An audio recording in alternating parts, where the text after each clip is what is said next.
에게 지혜를 주시고 권면하시는 하나님 아버지 감사합니다. 일주일 동안 저희들과 동행해 주시고 이곳에 함께 임재해 계시는 하나님 아버지 감사합니다. 찬양합니다. 늘 부족한 저희들 어려운 현실 속에서도 희망과 용기를 주시고 지혜를 주시는 하나님 아버지 감사합니다.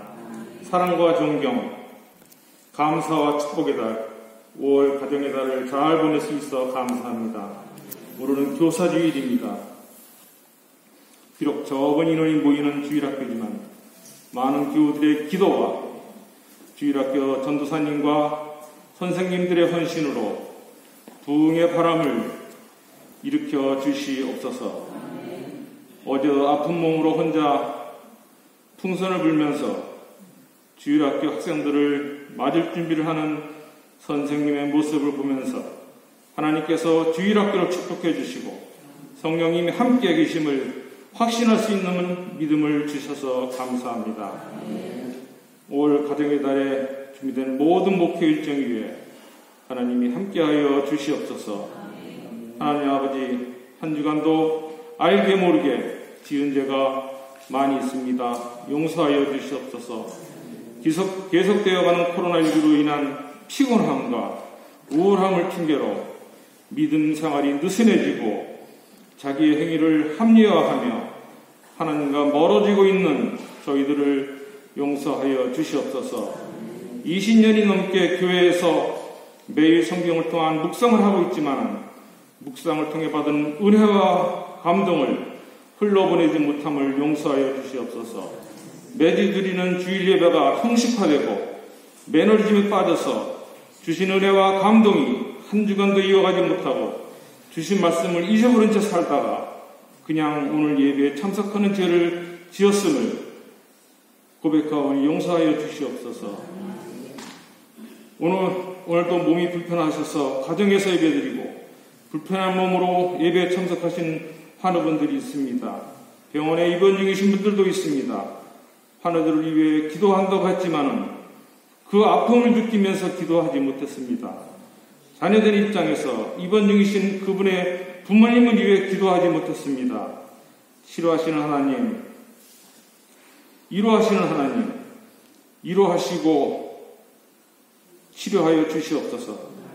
우리의 연약함과 사악함을 용서하여 주시옵소서. 하나님 아버지, 간구와 간청의 기도를 드립니다. 코로나19가 하루속히 잠잠케 하여 주시옵소서. 교회의 모임이 정상화될 수 있도록 은혜를 주시옵소서. 주일학교를 축복하여 주시옵소서. 각자의 차이는 인정하되 차별이 없는 교회로 만들어 주시옵소서. 재직회와 상비부를 축복하사 받은 은혜, 주신 사명 잘 감당하게 하여 주시옵소서. 기도와 찬양이 흘러넘치는 복된 교회가 될 수 있도록 인도하여 주시옵소서. 40년이 되어가는 하나님이 세우신 교회, 하나님의 도우심으로 하나님 사업에 쓰임받는 살아 숨쉬는 교회로 바로 세워 주시옵소서. 코로나19 현실을 인정하고 모이지 못하고 나누지 못하는 현실에서 포기하고 현실에서 돌피하는 저희들이 아닌 내가 있는 곳에서 또 직장에서 가정에서 교회에서 받은 은혜대로 고통받고 주저앉아 있는 어려운 이웃을 위해, 어려운 교회를 위해, 어려운 선교사님을 위해, 어려운 이웃 나라를 위해서 흘려보내고 고통을 나눌 수 있는 하나님이 주신 사명, 잃어버린 하나님이 주신 사명 감당하고 축복받는 우리 가정과 청주 성북교회로 바로 세워 주시옵소서. 나눌 수 있는 재정, 부족한 재정도 저희들이 먼저 나누고 흘려보내면 우리의 모든 것을 아시고 사랑하시는 하나님께서 채워주실 줄 믿습니다. 나누고 실천함으로 축복받는 교회, 지혜가 넘치는 교회, 모든 성도들이 하나 되는 교회, 하나님이 늘 함께 하심으로 늘 행복한 교회, 하나님의 지혜가 풍성한 교회로 인도하여 주시옵소서. 지금도 개인별로 또 각 가정에서 많은 은혜를 나누고 섬기는 개인과 가정이 있습니다. 조용히 말씀 듣고 지혜롭게 실천하고 섬겨온 개인과 가정을 축복하여 주시옵소서. 박영호 목사님, 안혜욱 장로님, 우리 한경 장로님 가정을 위해서 기도합니다. 교회를 위해 기도하시고 염려하시고 고민하실 때 하나님께서 지혜를 주시옵소서. 청주 성도교회의 믿음의 통로로, 축복의 통로로 사용하여 주시옵소서. 말씀 위에서 강건한 삶을 사실 수 있도록 축복하여 주시옵소서. 자녀와 자녀들의 가정을 축복하여 주시옵소서. 청주 성도교회의 모든 가정이 욕심을 버리고 왕같은 제사장의 삶을 살 수 있도록 축복하여 주시옵소서. 한 주간도 풍성한 은혜와 지혜로 인도하여 주실 예수님의 이름으로 기도드렸습니다. 아멘.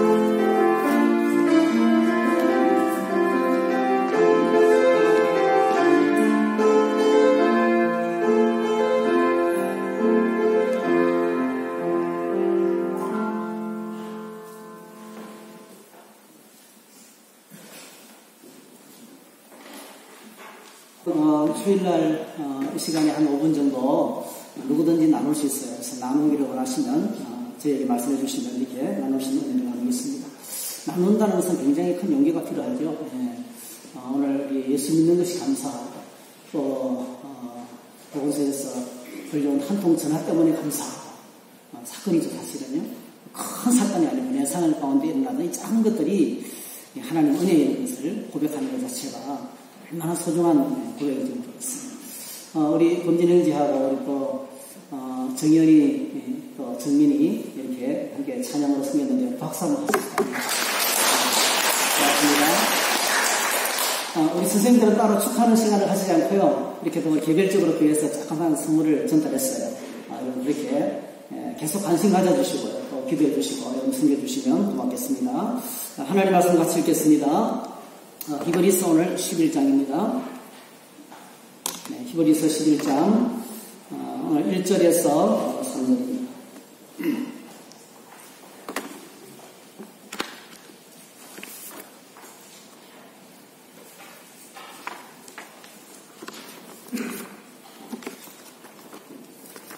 히브리서 11장 1절에서 3절 같이 읽습니다. 믿음은 바라는 것들의 실상이요 보이지 않는 것들의 증거니 선진들이 이로써 증거를 얻었느니라. 믿음으로 모든 세계가 하나님의 말씀으로 지어진 줄을 우리가 아나니 보이는 것은 나타난 것으로 말미암아 된 것이 아닙니다. 아멘. 이 말씀을 가지고 믿음이라는 제목으로 함께 말씀 나누겠습니다. 기도하겠습니다. 하나님 감사합니다. 우리 정연군 정연양 정민군 또 우리 범진이 형제 찬양과 또 나눔으로 귀한 은혜 받게 하시고 영광 돌리게 하시니 감사합니다. 하나님 저희들 받은 은혜 늘 나누는 사람 되게 하시고 은혜로 감사함으로 하나님께 나아가 하나님을 예배하는 저희들 되도록 축복해 주시옵소서. 우리 교사들 세우셨사오니 하나님 말씀 들고 섬기며 충성할 때에 사랑하는 교사들과 우리 목자들이 주님 안에 주시는 그 풍성 은혜를 더 크게 받게 하시고 말씀으로 섬길 때 날마다 능력 주시고 은사 주시고 강건함을 주시고 모든 필요를 채워 주시기 원합니다. 하나님 앞에 칭찬 듣는 귀한 일꾼들로 축복해 주시옵소서. 오늘 말씀을 듣습니다. 이 말씀을 통해서 하나님 보좌 앞에 나아가는 저희 모두가 되게 해 주시옵소서. 예수님의 이름으로 기도하옵나이다. 아멘. 성경에서 가장 중요한 단어가 있다면 믿음이라는 단어일 것입니다. 우리는 믿음으로 구원받습니다. 오직 믿음으로 오직 은혜로 구원을 받습니다. 하나님께서 우리에게 성경을 주신 목적이 있다면 믿음을 위해서 주셨습니다. 성경을 주신 목적 디모데후서 3장 15절에 보니까 또 어려서부터 성경을 알았나니 성경은 너희 너로 하여금 그리스도 예수 안에 있는 믿음으로 말미암아 구원에 이르는 지혜가 있게 하느니라. 성경을 주신 목적이 믿음을 바른 믿음, 구원받을 수 있는 믿음, 하나님의 구원을 누릴 수 있는 믿음을 주시기 위해서 성경을 기록했다는 거예요. 어떤 믿음입니까? 여기 보니까 그리스도 예수 안에 있는 믿음. 굉장히 짧은 말이지만은요, 엄청난 내용이 담겨 있습니다. 그리스도 예수 안에 있는 믿음. 그리스도 예수 안에 있는 믿음을 해서 성경 66권이 기록됐어요. 이 방대한 분량의 내용이 압축하면, 한마디로 압축하면 딴 믿음이 아니에요. 딴 믿음이 아니에요. 사람 믿는 것도 아니고 세상 믿는 것도 아니고 예수 그리스도 안에 있는 믿음. 예수 그리스도를 통해서 주어지는 믿음. 예수 그리스도로 말미암아 주어지는 하나님의 은혜. 이게 다 암축되어 있어요. 그분이 하신 일, 그분을 통해서 이루신 일, 예수님을 통해서 되어진 일까지 다 포함되어 있는 믿음이에요. 이 예수 그리스도 안에 있는 믿음을 주시기 위해서 이렇게 성경을 기록했다고 말하고 있어요. 여러분, 누구든지 믿든지 누구를 믿든지 무엇을 믿든지 믿음에는 반드시 두 가지가 필요하죠. 누구를 믿느냐, 믿음의 대상이 필요하고 믿음의 내용이 필요하잖아요. 누군가 나에게 다가와가지고 여러분, 당신이 예를 들면 100만 원을 투자하면 일주일에 50만 원씩 수익을 본다, 이렇게 하고 다가왔어요. 그거 여러분 믿을 수 있어요? 믿을 수 있다고 생각하면 그 사람, 그러니까 다른 거는 뭐라고, 그 사람은 신실한 사람이거든요. 그 사람이 하는 말이라면 믿을 수 없는 내용이지만 믿을 수 있다고 생각하고 믿고 투자할 수도 있어요. 그리고 뭐죠? 이거 말도 안 돼 이러면서 안 할 수도 있어요. 그건 자유입니다. 여러분. 누구를 믿든지 무엇을 믿든지 가는 자유지만 결과는 자기니까 책임을 져야 돼요. 내가 내린 결정이에요. 여러분, 그러나 중요한 것은요, 구원받을 수 있는 믿음은 하나밖에 없습니다. 여러 믿음이 있는 게 아니에요. 한락산에 올라가는 길은 여러 가지 통로가 있어요. 여러 가지 방향으로 올라가는 길이 있지만은, 그러나 하나님께로 나가는 길은 하나밖에 없어요. 하나님께로 나가는 길은 유일한 길입니다. 하나님께서 보내신 유일한 구원자 되시는 예수님. 그는 하나님이시고 사람이시고 죄가 없어요. 완벽한 조건. 하나님이시고 사람이시고 죄가 없는 그분을 믿을 때에 하나님 주시는 구원을 받아 누릴 수 있습니다. 그분은 우리를 위해서 이 땅에 오셨어요. 십자가에 죽으시고 부활하시고 승천하셨어요. 지금 우리와 함께 하십니다. 그래서 우리는 교회라는 것은, 교회 공동체는 예수 그리스도를 믿는 사람들입니다. 이런 믿는 도끼에 발등지킨다는 말이죠. 이게 무슨 말이냐면 믿음의 대상이 중요하다는 거예요. 그러니까 그리스도 예수 안에 있는 믿음이라 해야 된다는 거예요. 아무렇게나 믿어서는 덮어놓고 믿어서도 안 돼요. 무작정 믿어서도 안 돼요. 예수 그리스도 안에 무엇이 있는지, 예수 그리스도에 있는 믿음이 어떤 것인지를 바로 알아야 된다는 것입니다. 여러분, 예수 그리스도께서는요, 하나님께서 수천 년 전 역사가 진행되는 동안에 수많은 선자를 통해서 전달되었던 하나님께서 약속하신 그분입니다. 인류는 범죄 직후에 인류가 범죄하고 난 다음에 제일 먼저 하나님께서 아담과 하와를 찾아왔어요. 그리고 뭐죠? 여자의 후손을 약속하셨어요. 여자의 후손. 이게 말이 안 되는 거죠. 사실. 여자의 후손. 여자의 후손이 사단의 머리를 상하게 할 것이고, 내가 잃어버렸던 이 모든 영광을 다시 잃어버렸던 에덴을 되찾게 해줄 것이다. 그 엄청난 선언을 하신 이후에 하나님께서 계속 수많은 선지자를 통해서 약속하셨어요. 모세를 애굽에 430년 동안 노예살이하던 이스라엘 백성들을 구원하기 위해서 보내시면서 모세 같은 선자를 보내겠다. 메시아가. 장차올 메시아에 대한 약속을 모세 같은 선자를 보내겠다. 부터 시작해서 이사야 선지자를 통해서 하나님께 주신 대표적인 그 약속의 말씀이죠. 이사야서 61장 보니까 주 여호와 영이 내시었으니 이는 여호와께서 내게 기름을 부어사 가난한 자에게 아름다운 소식을 전하게 하려 하심이라. 나를 보내사 마음이 상한 자를 고치며 포로된 자에게 자유를, 갇힌 자에게 노임을 선포하며 여호와의 은혜의 해와 우리 하나님의 보복의 날을 선포하여 모든 슬픈 자를 위로하되 무릇 시온에서 슬퍼하는 자에게 화관을 주어 그 죄를 대신하며 기쁨의 기름으로 그 슬픔을 대신하며 찬송의 옷으로 그 근심을 대신하시고 그들이 의의 나무 곧 여호와께서 심으신 그 영광을 나타낼지라 일컬음을 받게 하려 하십니다. 그러면서 이제 그 천국의 영광, 메시아가 와서 이루어지는 하나님 나라의 영광을 누렸습니다. 대표적인 이제 하나님께서 약속하신 하나님 나라의 비전입니다. 자, 오늘 우리가 읽은 이 히브리서 11장의 본문에 보니까 믿음을 이렇게 정의합니다. 믿음은 바라는 것들의 실상이다. 네, 바라는 것들의 실상이다. 바라는 것들이 무엇을 의미하느냐가 중요해요, 사실은. 우리가 바라는 모든 것들, 내가 원하는 모든 것들을 이루어주신다, 이렇게 착각할 수도 있어요. 근데 여기서 바라는 것들은, 방금 전에 말한 거예요. 다시 말씀드리면, 하나님께서 오래전부터 약속하셨던 장차 이루어질 일들, 하나님이 약속하신 그것을 기다리는, 그 중에 누가 있습니까?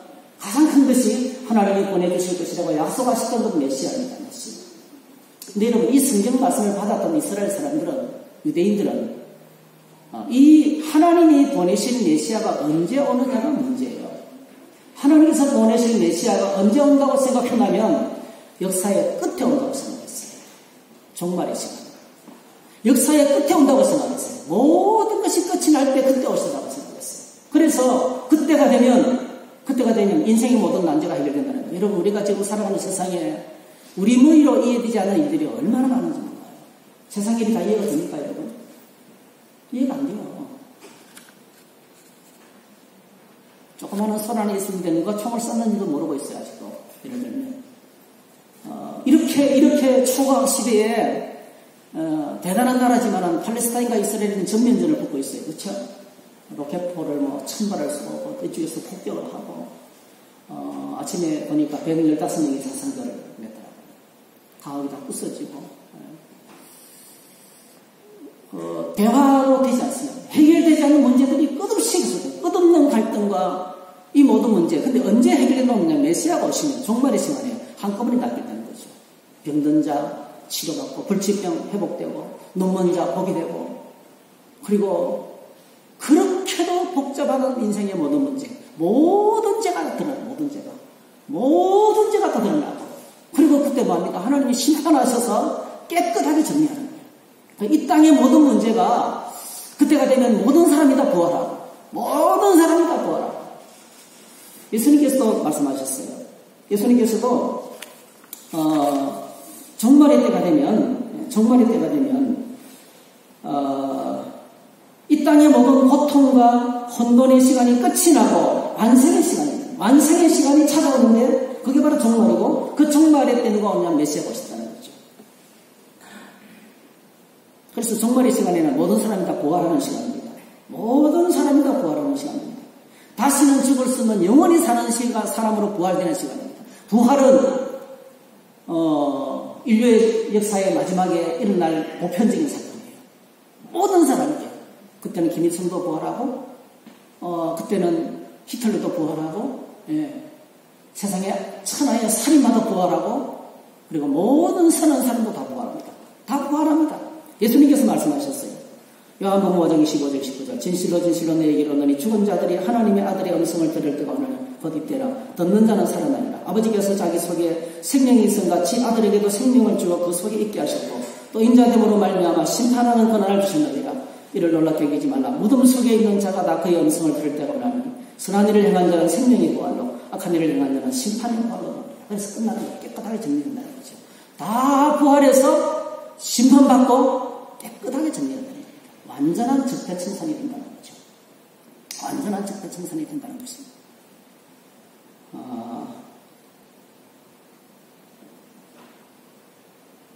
마태복음 25장에도 이렇게 말씀드려요. 영벌과 영생이 있다. 영벌과 영생이 있다. 이때에 부활하는 부활의 상태는 어떨까요, 여러분? 어떤 상태일까요? 고통스러운 지옥에 들어가는데 자살하는 것도 불가능합니다. 영적으로 완전한 사람으로 회복이 되어서 아무리 뜨거운 심판 자리에서 자살이 불가능해요. 끝없이 계속 살아서 영원토록 벌을 받습니다. 그리고 또 의인들은 주님을 믿고 메시아를 영접한 사람들에게는 영원한 천국에서 영원히 사는 거예요. 영생과 영별로 판별되는 그 부활이에요. 역사의 맨 마지막에서 부활을 유대인들이 믿고 이스라엘은, 그래서 이스라엘 사람들은 특별히 종말이라는 시간을요. 종말이라는 시간은 역사의 완성의 시간이고 그 다음에 새로운 시작이라고 믿었어요. 그래서 종말과 관계되는 말단은 전부 다 셋자가 들어갑니다. 새로운 피조물, 새하늘과 새 땅 다 종말입니다. 맞죠? 역사의 맨 마지막에 일어날 사건이, 미래적인 사건이 그들이 바라는 것이었어요. 그러니까 지금도 그들은 그 메시아를 기다리고 있어요. 그날을 기다리고 있어요. 지금도 그들은 아직까지도 종말을 바라보면서 그들은 살고 있어. 이게 유대인들의 신앙입니다. 성경을 기록할 그 당시의 분위기가 이 히브리서를 받는 독자들의 마음속의 생각이었습니다. 자, 그런데 여러분, 역사 가운데 어떤 일이 일어났습니까? 그 역사의 종말에 일어난 일들이 예수님이 오셔서 지금 여기서 일어나고 있는 거예요. 그들이 종말의 사건이 벌어질 것이라고 생각해요. 까마득한 미래에 일어날 것이라고 생각했던 그 사건이 메시아가 오시고, 예수님이 오셔서 예수님이 계신 곳에서 일어나는 거예요. 귀신들이 떠나가고, 불치병들이 치료되고, 묶였던 자들이 자유롭게 되고, 회복이 일어나고, 인생이 바뀌고, 삶이 변화되는 역사가 일어나는 거예요. 그걸 믿음이라고 생각하고 있어요. 그걸 믿음. 바라는 것들의 실상이다. 그렇게 오랫동안 기다려갖고, 앞으로 한 미래에 일어날 그것이, 미래에서 타임머신을 타고 현재에 와서, 현재 지금 여기 일어나고 있다는 거예요. 바라는 것들의 실상. 미래에 일어날 그 사건이 지금 오늘 내 앞에 벌어지고 있다는 거예요. 실제가 지금 나타나고 있다는 거예요. 그게 믿음이다. 믿음이라는 사건을 개인적으로 열심히 기도했더니 응답받았다. 이런 차원이 아니에요. 공동체적으로, 우주적으로, 종말적으로, 시간적으로, 시간의 큰 흐름 속에서 지금 이 히브리서는 유대인들이 그렇게 생각하고 있었어요. 유대인들이 생각하고 있는 믿음의 관점에서 너희들이 그렇게 바라고 기다렸지. 그 바라고 기다려도 멀리 까마득하게 일어날 그 일을 기다렸지. 그런데 하나님께서 메시아이신 예수님을 통해서 지금 여기에, 지금 우리가 살고 있는 이 땅에, 이 삶의 현장에 일어나고 있지 않느냐. 그분을 믿는 것이 믿음이다. 그게 바로 믿음이다. 하나님이 하실 것을 붙들고 현재에 하나님이 행하시는 것을 경험하는 것이 바로 하나님 나라고, 그게 믿음이고, 그게 바로 하나님이 약속하신 우리에게 우주적인 전 공동체적인 믿음이다. 단순히 개인적인 그런 차원을 넘어섰어요. 그렇게 이제 믿음 사건을 오늘 본문에 소개하고 있습니다. 그래서 여러분, 이 종말에 예수님께서 이제 오셔서 어떤 일을 행하셨습니까? 행하시는 일들이 다 표적들이죠. 기사와 이적을 행하셨습니다. 귀신을 쫓아내고, 벌치병을, 안전병을 일으키고, 나병을 고치시고, 그리고 그 형편없이 망가진 인생들을 새롭게 하셨어요. 창녀 같은 사람들이 주님을 만나면 성자가 되었습니다. 그러니까 인생을 완전히 뜯어고치는 거예요. 그 악한 세리 같은 사람들을 불러서 예수님의 영광스러운 제자로 삼으셨어요.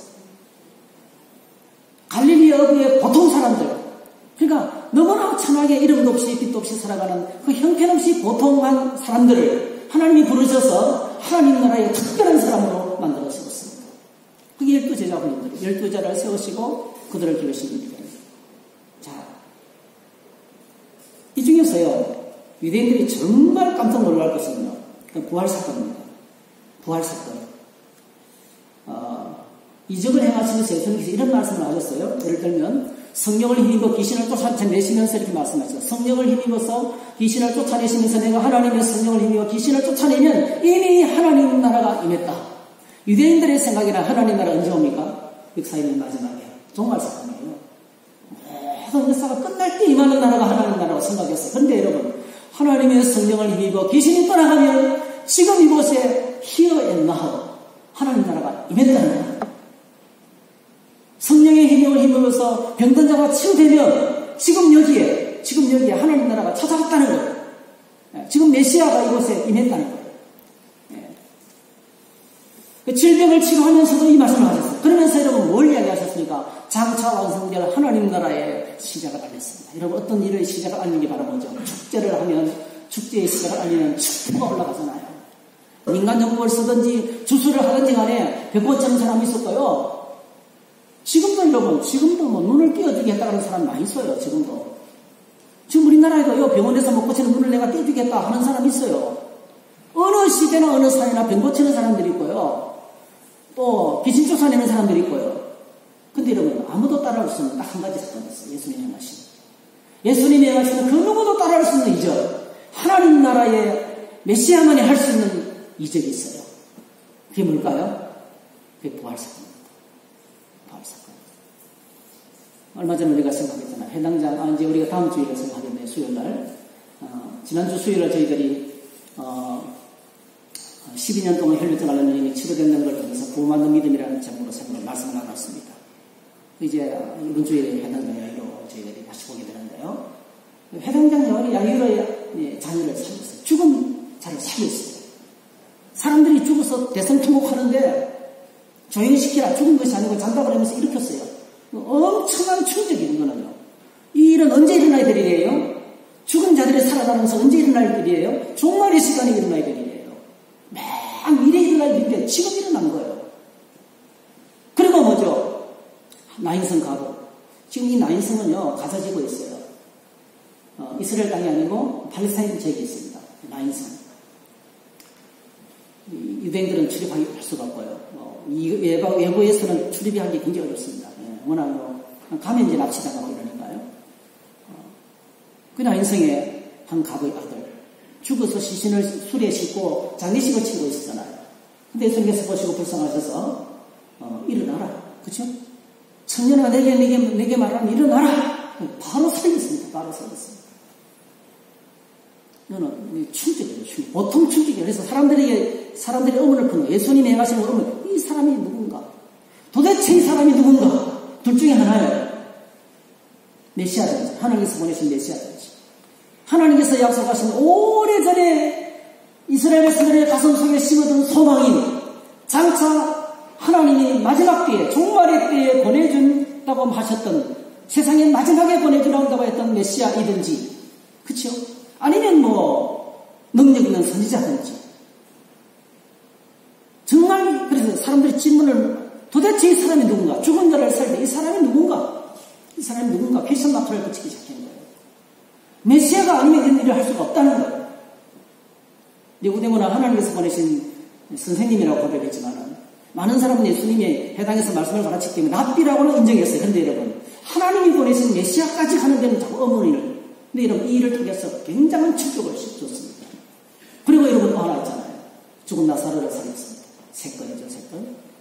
죽은 나사로를 살리셨습니다. 이미 장사 지내고 3일이 지났나요? 예. 썩어서 냄새가 났습니다. 시체가 부패해서 냄새가 나는.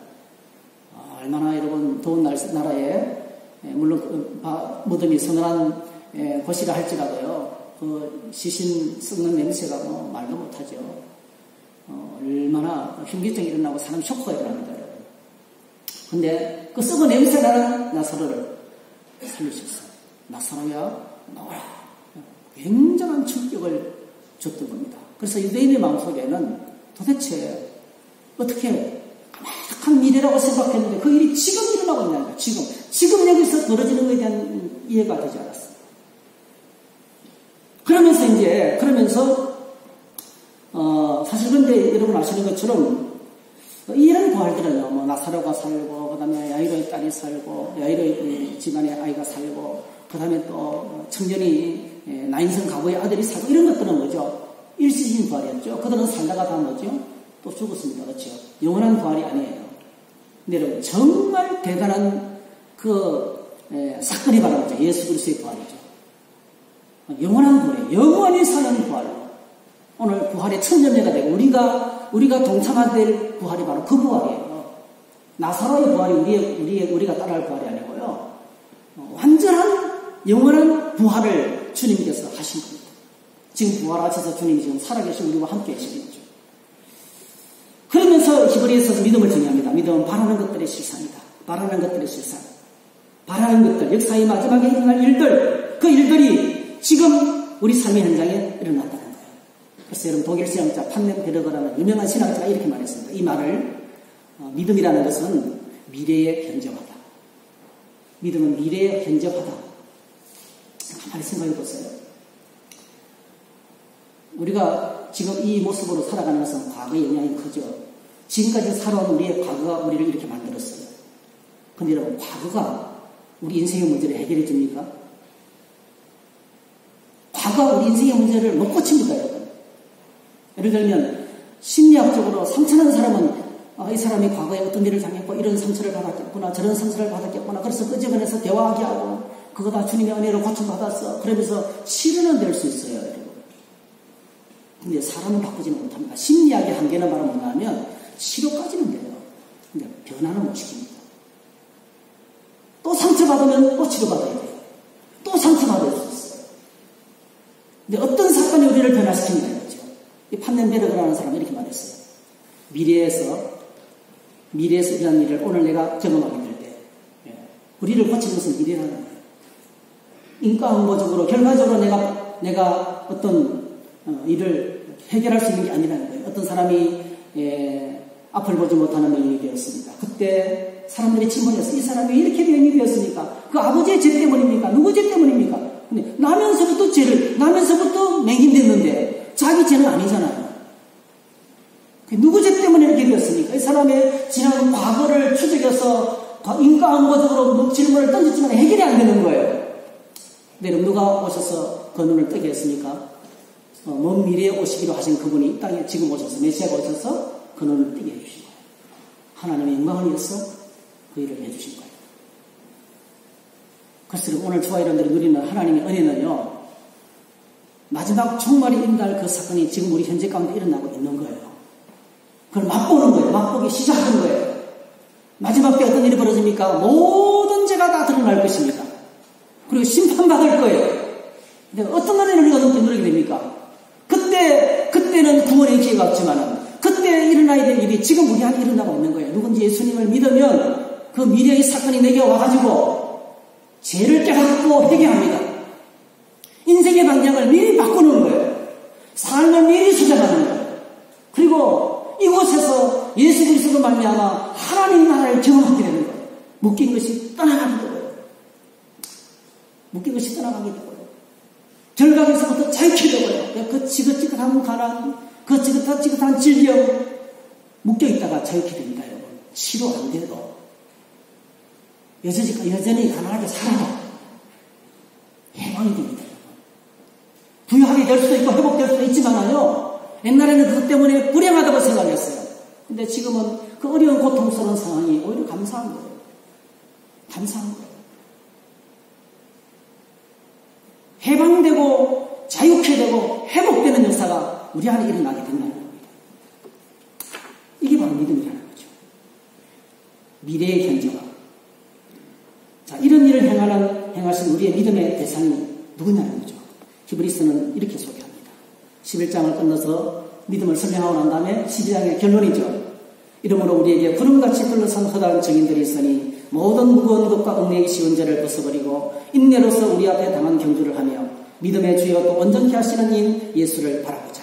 그는 그 앞에 있는 기쁨을 위하여 십자가를 참으사 부끄러움을 개의치 아니하시더니 하나님 보좌 우편에 앉으셨느니라.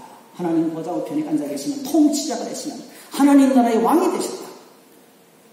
우리가 정말 믿을 수 있는 믿음의 유일한 대상이 있는데 바로 누굽니까? 하나님께서 보내신 예수 그리스도. 그분이 바로 믿음의 주요, 우리를 온전케 하시는, 지금 여기서 우리를 온전케 하시는, 우리를 앞으로 완전하게 하실 그 하나님 나라의 완성자가 되시는 예수 그리스도만이 유일한 믿음의 대상이라고 소개하고 있습니다. 자, 여러분, 그래서 여러분, 이 믿음을 가질 때 어떤 일이 일어납니까? 이 믿음을 가질 때, 이 예수님을 믿는 믿음을 가질 때, 믿음의 주여 온전케 하신 예수를 믿을 때 어떤 일이 일어납니까? 역사의 종말에 일어날 그 일이 우리 삶 현장에 일어난다는 거예요. 예, 말씀드린 대로 죄를 깨닫고 회개합니다. 삶의 변화가 찾아옵니다. 삶의 난제들이 해결됩니다. 삶의 문제들이 주님 안에서 그렇게 묶여지는데 해방되는 역사가 우리 안에 일어나게 된다는 겁니다. 그래서 나를 변화시키는 것은 미래의 사건이, 미래의 현재화라는 거죠. 미래의 현재화. 미래가 내게 다가와서 우리에게 일어날 영광스러운 모습을 보여주면서 하나님의 복음이 선포될 때 일어난다는 거예요. 아까 말씀드린 것처럼 고린도후서 5장 17절, 그런 적 누구든지 그리스도 안에 있으면, 예수 그리스도 안에 들어오면, 예수 그리스도 안에 있는 믿음을 붙잡으면 새로운 피조물이라. 이전부 선지나갔으니 보라 새 것이 되었다. 새하늘과 새 땅, 새로운 새 땅을, 이 새라는 것은 종말의 시간이 벌어질 것이라고 말씀을 드렸습니다. 자, 그래서 오늘 저희들이 여러분 믿으시기 바랍니다. 예수 그리스도를 믿을 때, 예수 그리스도에 대한 바른 믿음을 가질 때에 장차 죽어서 되어질 영원한 미래에 벌어질 그 놀라운 그 완성된 역사의 완성의 사건이 내 삶의 현장에 찾아온다는 거예요. 자유케되고 회복되고 치료되고 문제가 해결되고 하나님 안에서 천국을 누리는 그런 역사가 오늘 현장에 일어나기 때문에 그게 뭐죠? 바라는 것들의 실상이죠. 앞으로 일어날 그 일이 지금 내 삶의 현장에 일어난다는 거예요. 이와 같은 믿음의 역사가 우리 안에 일어나기를 축복합니다. 그게 우리가 믿는 믿음이라는 거죠. 이게 믿음의 능력입니다. 믿음의 능력. 근데 이런 믿음이 어디서 옵니까? 이런 믿음이 어디서 올까요? 100일 정도 금식기도 하면 올까요? 1000일 작전기도를 하면 올까요? 이런 믿음이? 어떤 목사님은 그랬어요.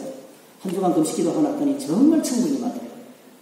그런데 여러분, 딱 하루 이틀 지나니까 금방 자기 마음속에 봄이 찾아오더래요.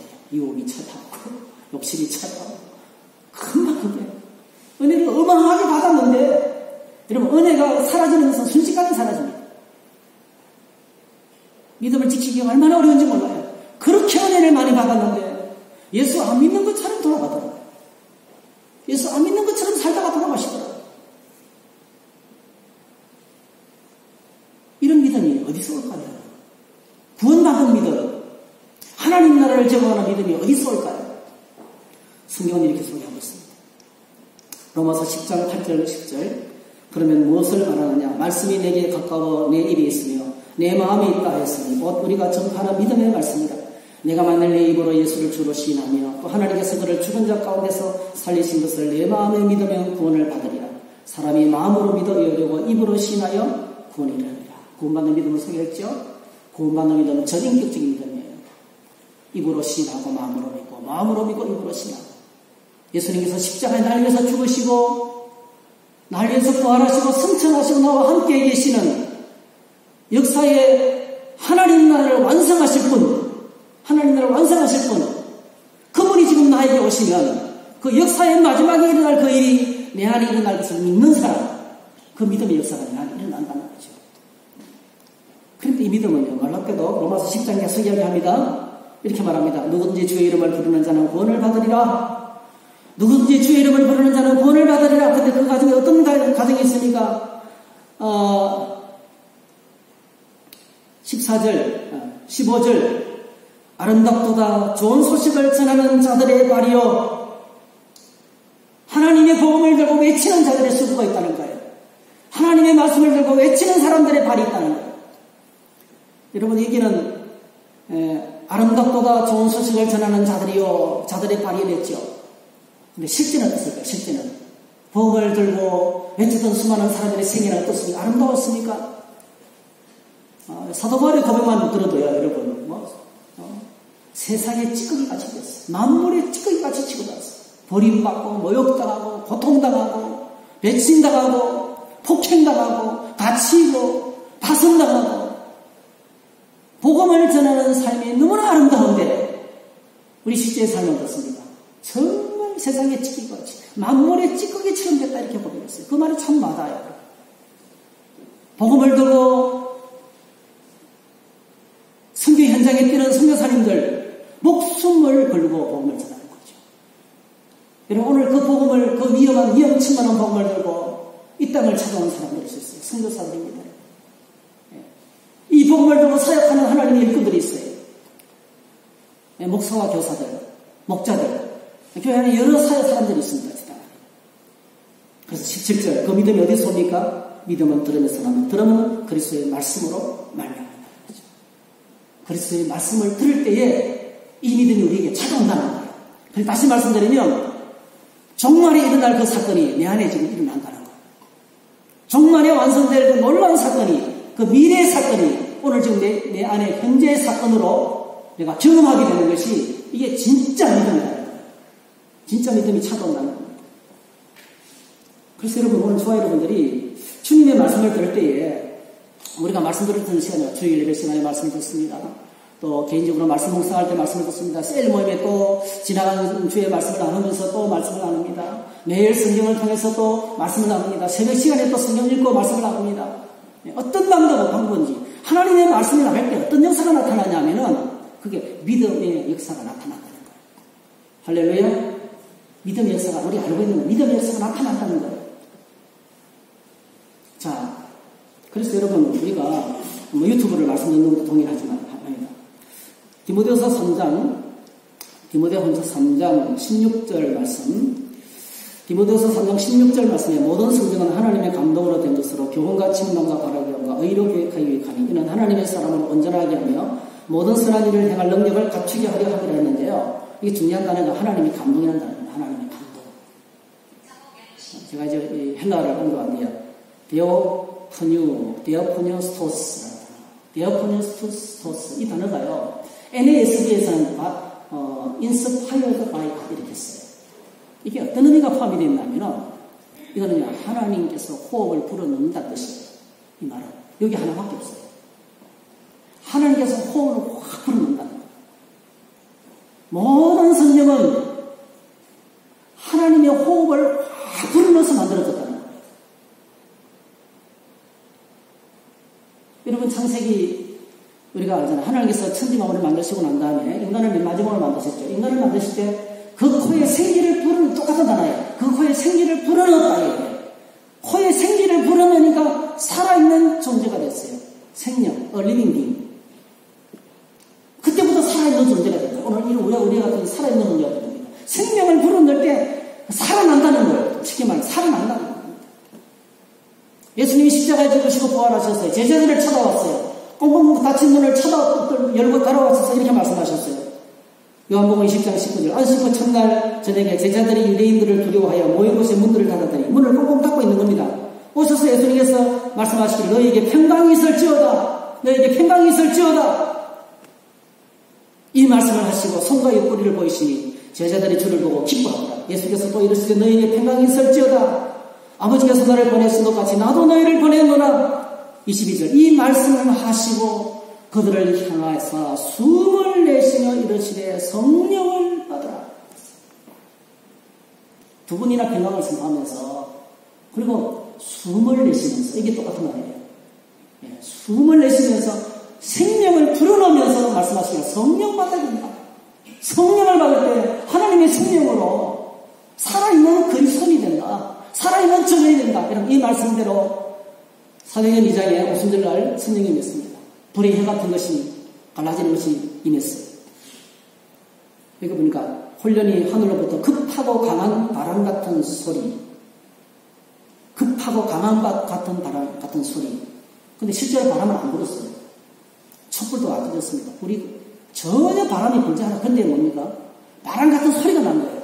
엄청난 소리가 걸려오면서 그들이 하나님의 성령으로 충만하게 되었어요.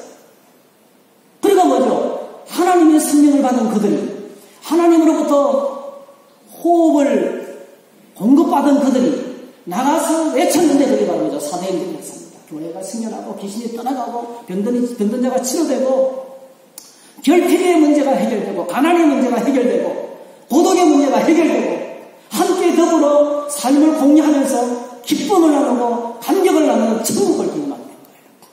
그게 사도행전이었어요. 그래서 여러분 말씀드립니다.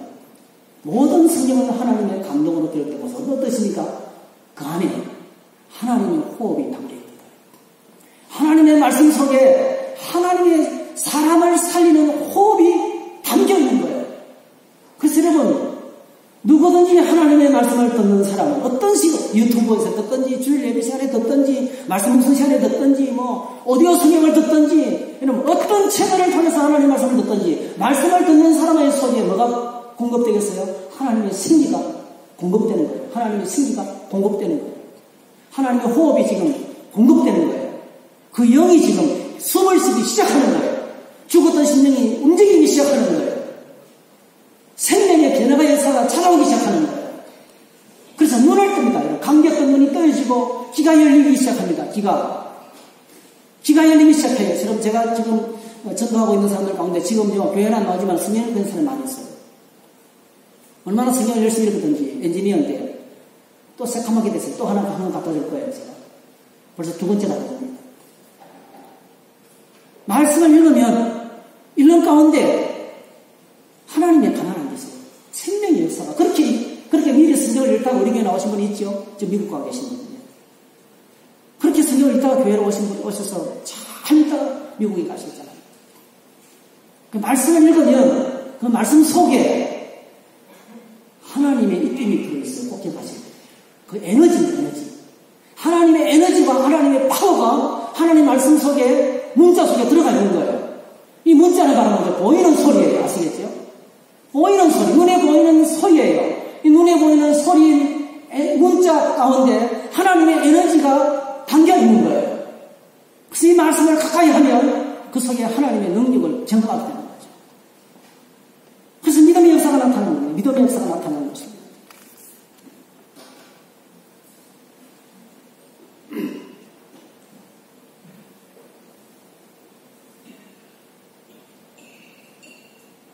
이런 영적인 사역을 하는 사람이 목사와 교사와 목자들입니다.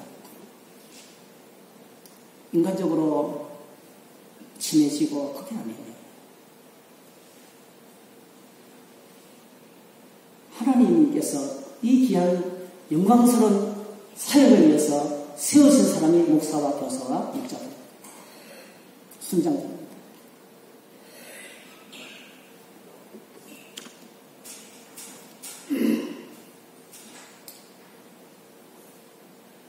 그럼 베드로가 밤새도록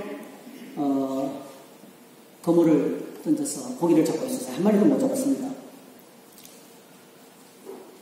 게네사렛 호수 갈릴리 바다 자체가 여러분 아시는 것처럼 헬몬산에 녹은 물이 내려와서 가둬 있는 곳이잖아요. 얼마나 맑은지 모릅니다. 너무 투명해서 그물이 내려가면 고기들이 다 피해버려요. 낮에는 고기 잡기가 안 됩니다. 그 얕은 곳에서는 또 그러니까 산자가 끝에 있는 호수이기 때문에요. 지형이 그냥 매끄럽지 않습니다. 바위도 있고 해서 던지면 그물이 걸려요. 얕은 곳에는 던지면 그물이 걸리는 거예요. 깊은 곳에서는 이게 물고기가 살지도 않아요. 서식도 하지 않습니다. 그동안에. 근데 여러분, 베드로가 밤새도록 그물질했는데 던지면 그물만 찢어지고 고기는 안 올라오는 거예요. 그래서 이른 아침에 허탈하게 그물을 깃고 있는데 예수님께서 허락도 받지 않고 자기 배에 올라타시더니 말씀을 전하기 시작했어요. 얼마나 짜증났겠어요. 사실은 왕 짜증났겠죠. 피곤해서 허탈하게 그물을 깃고 집에 갈 준비를 하고 있는데 그 시간에 와서 배를 빌려 타시고 말씀을 전하시는 거예요. 근데 말씀 듣다가 어떤 일이 벌어집니까? 주님의 말씀을 듣는데 베드로 안에 믿음이 생기는 거예요. 믿음이 생기는 거예요. 그래서 나중에 어떻게 됩니까? 다 생략하고 주님께서 말씀을 마친 다음에 베드로야 깊은 데 가서 그물을 던져라. 그거는요, 이성적으로, 경험적으로, 과학적으로, 그 조건적으로 자기의 모든 전문적인 지식을 총동원 해도 용납이 안 되는 거 아니에요. 깊은 데 그물을 내려가면서 이러면 그 맑은 물에 그물이 쫙 내려오면 고기들이 어떻게 했어요? 다 피하지. 한 마리도 못 잡아야 되는 거예요. 근데 깊은 데로 가서 그물을 내리라. 베드로가 어떤 결정합니까? 말씀 듣다 보니까 예수님에 대한 생각이 바뀐 거예요. 이분이 진짜 그냥 선지자가 아니구나. 하나님이시구나. 이분은 정말 어쩌면 어저께 우리 어머니 장모님 죽어가는 장모님을 살리신 분이신데 그 양반이 지금 와서 또 복음을 그 깊은 데로 가서 그물을 던지라 하시네. 그러면서 예사로운 분이 아니다. 그러면서 하나님께서 종말의 시간에 보내줄 메시아일 것이라지도 모른다는 생각에 이틀 찾아온 거예요. 그래서 어떻게 결정을 내립니까? 주여 밤이 새도록 그물을 던져서 한 마리도 못 잡았지만 당신의 말씀을 믿겠습니다. 내가 당신을 믿습니다. 그래서 그물을 던지겠습니다. 던졌더니 어떻게 돼요? 여러분, 갈릴리, 이거는 그건 자연적인 사건이 아닙니다. 여러분. 갈릴리의 모든 바다에 있는 고기들을 하는 예수님께서 베드로의 그물 속으로 다 집어넣는 거예요. 그물이 찢어질 정도로. 그물이 찢어질 정도로. 혼자 못 건져올렸죠? 주변의 사람들이 손길에서 와서 다 같이 해결했죠. 그 당시에 발견된 사회적 문서에 의하면요. 그 당시에는 그냥 고기 잡기를 한 게 아니고요. 그냥 요즘으로 말하는 공동 의협 같은 게 있었어요. 고기를 잡으면 많이 잡든지 작다든지 전부 다 합쳐서 나누는 거예요. 그래서 여러분 그 엄청나게 많은 고기를 잡았는데 그 여러 사람들이 와서 같이 뭐죠? 그걸 끄집어내서 그렇게 사회적 기록이 그 당시 문서에 이렇게 남아있는 거예요. 정확하게 일치하는 겁니다. 그러면서 베드로가 어떤 고백합니까? 주여 나를 떠나서 나는 죄인이다. 무서움이 참한 거예요. 그건 개인적인 죄로 고백한 게 아닙니다. 지금까지 예수님이 하나님께서 보내신 메시아인데 이걸 완전히 배제하고 믿지 못하고 하나님의 역사하시고 나만의 세계에 갇혀서 내가 생각하는 것이 옳고 내 세계가 옳고 근데 이제는 뭐죠? 아니라는 거예요. 이게 지금 내가 생각하는 상식을 뛰어넘어서 하나님이 역사 가운데 행하시는 놀라운 일이 눈에 들어오기 시작한 거예요. 미래에 벌어질 사건이 현재 일어난 것이 느껴지기 시작한 거예요. 그러면서 고백되는 그 경외심의 표현가 뭡니까? 주여 나를 떠나소서 나는 죄인이다. 하나님의 메시지를 받아들이는 그 엄청난 역사를 경험하게 되고 있습니다. 믿음은 바로 바라는 것들의 실상입니다. 예수님이 바라는 것들이 실상이셨고요. 그 주님을 받아들이면 우리 안에 미래가 우리의 삶 속에 들어오는 것을 경험하게 됩니다. 말씀을 숨기는 사역이 그래서 소중합니다. 오늘 저와 여러분들 하나님의 말씀을 가까이 하는 것이 그래서 중요합니다. 세상에서 가장 아름다운 일이 있다면 말씀을 나누는 것입니다. 말씀을 통해서 다른 믿음을 가질 수 있고요. 말씀을 통해서 성경적인 건강한 믿음이 어떤 것인지 나누고 전하고 소개하는 사역을 우리 모두가 감당해야 돼요. 이것이 하나님께서 맡기신 영광스러운 일인 것을 우리가 깨달아야 되겠습니다. 성도 여러분, 하나님 말씀을 소홀히 하고서는 절대로 온전한 믿음을 가질 수가 없습니다. 지식적으로 말씀을 알고 거기서 끝나면 그것보다 큰 두려움이 없습니다. 그는 스스로 속이는 자라 했습니다. 하나님의 말씀은 그 자체가 하나님입니다. 그 안에 하나님의 생기가 들어있습니다. 하나님의 성령이 그 안에 들어있습니다. 그래서 말씀을 가까이 하면 성령의 은혜를 경험하게 되는 겁니다. 말씀을 가까이 하면 소생케 되는 역사가 나타나게 됩니다. 그리고 정말 주님 안에서 새로워지고 변화되고 또 하나님의 능력을 경험하기를 원하십니까? 말씀 세계 속에 들어갈 때 말씀 붙들고 기도하며 주님 보좌 앞에 나갈 때 그러면 내가 삽니다. 공동체가 삽니다. 가정이 삽니다. 하나님께서 이 세상을 변화시키고 새롭게 하실 줄 믿습니다. 이런 믿음의 역사가 우리 안에 가득하기를 주님으로 축복합니다. 할렐루야. 기도하겠습니다. 사랑의 주님, 바른 믿음을 갖고 말씀을 가까이 하고 말씀을 듣고 말씀을 붙잡는 저희들이 되게 하시고 바라는 것들의 실상이라고 해서 놀라운 믿음의 놀라운 역사가 우리 생활 가운데 가득하도록 축복해 주시기 원합니다. 모든 병이 치료되기를 원합니다. 우리의 문제가 해결되기를 원합니다. 하나님 안에서 자유케 되기를 원합니다. 치료되기를 원합니다. 성령의 능력으로 하나님 나라를 맛보는 저희 모두가 되게 해 주시옵소서. 예수님의 이름으로 기도하옵나이다. 함께 찬송하겠습니다. 찬송